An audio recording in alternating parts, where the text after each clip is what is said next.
bocoran A1 terbaru soal naturalisasi calon pemain timnas Indonesia disampaikan oleh anggota Komite Eksekutif PSSI yaitu Pak Arya Sinulinga. Menurut Pak Arya, saat ini PSSI sedang disibukkan dengan dokumen naturalisasi agar segera mendapatkan status warga negara Indonesia atau WNI. Ya, agar nanti bisa bergabung dengan timnas Indonesia segera mungkin. Var fokuserad hela tiden och påkopplad inför nästa match och sen väldigt fysiskt.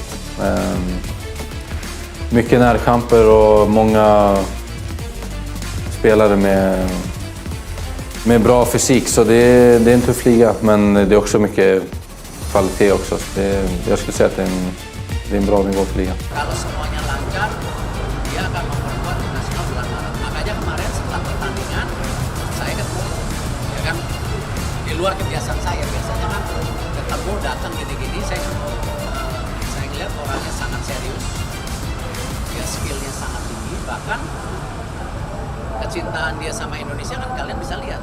Tiba-tiba main sepak bola lah dengan anak kecil sekarang.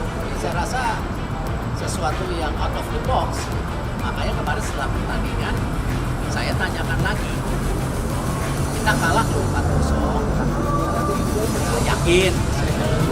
Dia bilang yakin saya akan bisa bikin perubahan buat tim.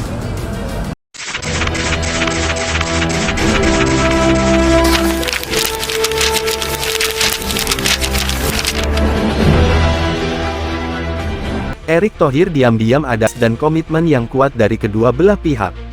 Ada harapan besar bahwa Victor Gyökeres bisa menjadi bintang baru yang membawa perubahan positif bagi sepak bola Indonesia.